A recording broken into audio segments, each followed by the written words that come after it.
This is Open Chair, dramatizations from rooms where people tell the truth and nobody has to carry it alone. Tonight, my name is Andre. Good evening, everybody. We have a little more room around the circle tonight, so take the chair that feels right. You do not have to explain where you have been. You do not have to make a plan before you speak. Andre, you said you might want some time. Would now be okay? Yeah, I think so. My name's Andre. Glad you were here, Andre. I almost turned around in the parking lot. I did that last week, too. I got all the way here, sat in the car, looked at the building and thought, no. I am not the kind of person who needs a meeting about a garage. But it is not really about a garage. I know that now. It is just where the argument finally got loud enough that I could hear it. Say more about that, if you want to. I have always been the person people call when something needs fixed. My brothers call me before they call a plumber. My neighbors bring me a lawnmower that will not start, or a chair with one bad leg, or a box of tile they do not know what to do with. I like being useful. I am good with my hands. That is not a bad thing. No, it is not. Somewhere along the way, useful became the reason every single thing got to stay. A bent shelf bracket, 3 coffee cans of screws, a door that somebody was throwing out because the bottom was soft, half a roll of wire, paint with maybe an inch left in it. I would look at it and think, somebody could use this. Or I could use this. Or I might need it when money gets tight.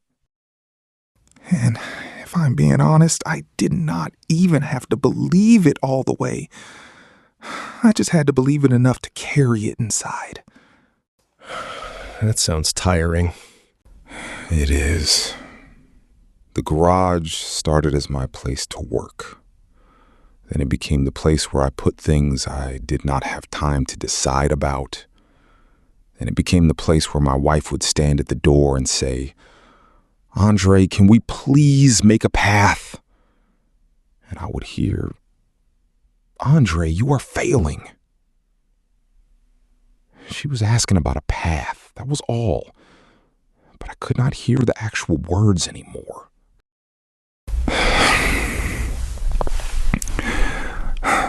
My daughter came home from college in May. She'd been gone for a while, and she pulled into the driveway with her car full of laundry and bins and plants. She said, "Dad, can I put my car in the garage for one night? There was a storm coming."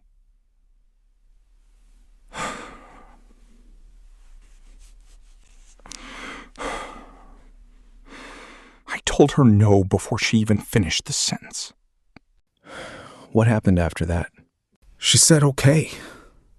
Just like that. No fight. No lecture. And somehow made it worse.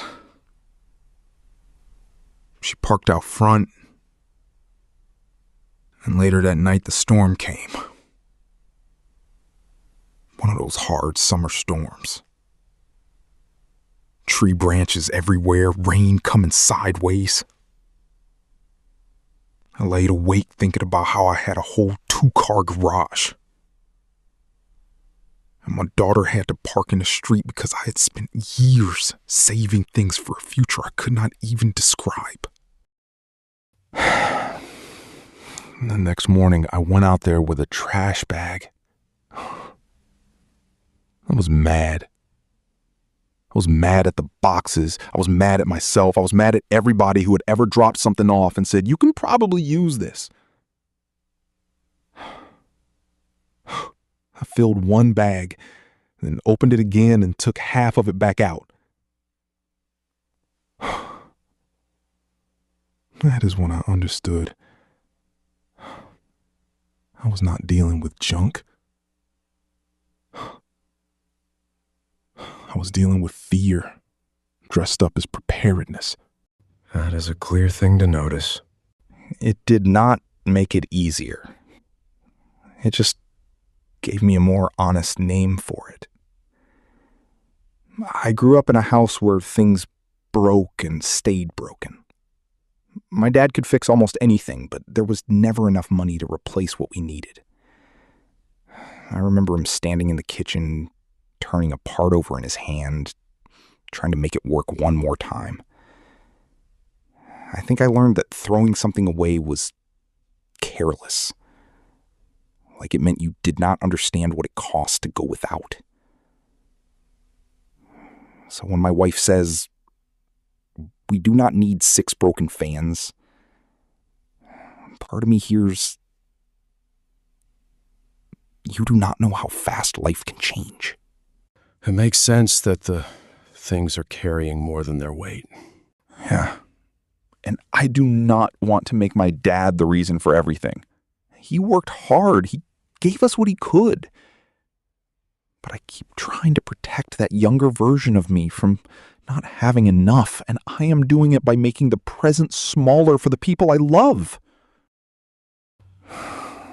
My wife has been asking if we can get help.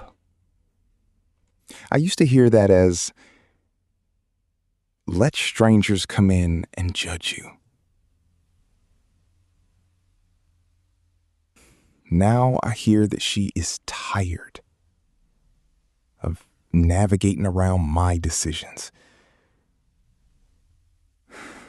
There is a difference. What kind of help would feel respectful to you? I do not know yet. I know I do not want anybody to come in with a dumpster and a countdown clock. I know I need to be part of the decisions.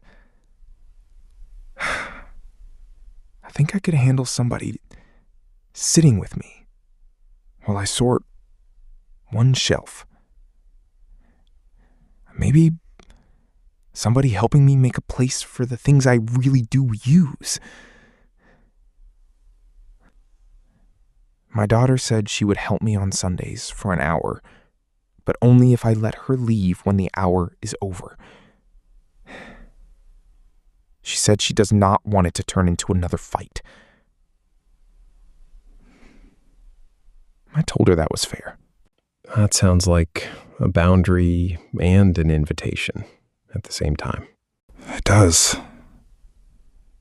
I was surprised by how relieved I felt when she said it.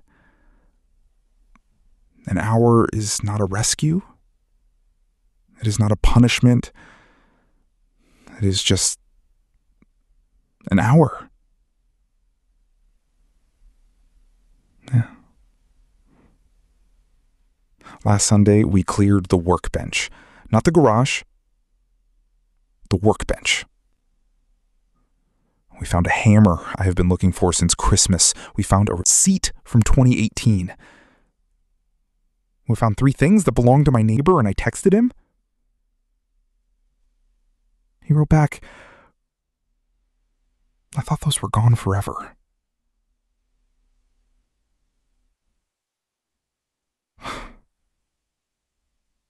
I laughed. My daughter laughed. Then I cried a little, which I did not expect. The workbench looks almost empty now. I keep walking out there just to look at it. Not because it is perfect. It is not. There are still piles everywhere. But when I see that clear space, I do not only see what I got rid of. I see a place where I can build something again. What do you want to remember when the next decision feels too hard? I want to remember that keeping something is a decision too. It is not the safe choice by default. It costs space. It costs time. It costs my wife having to ask twice before she can get through a door. It costs my daughter a place to park. And I want to remember that I can be useful without saving every object that crosses my path. I can still fix things. I can still help people. I just do not have to turn my home into proof that I am prepared for every possible emergency. I do not have a big plan tonight. I have 1 hour on Sunday. I have one workbench. And I have a daughter who is willing to come back if I do not turn her help into a fight. That is more than I had 2 weeks ago. Thank you, Andre. Before we close, a reminder for anyone who needs it. You do not have to prove you deserve support by being ready for the whole job. One honest conversation and one small decision can be enough for today. If safety has become urgent, bring in the right local help and keep dignity in the room while you do it. You've been listening to Open Chair. These stories are dramatized, but the struggle is real. People first, then the stuff.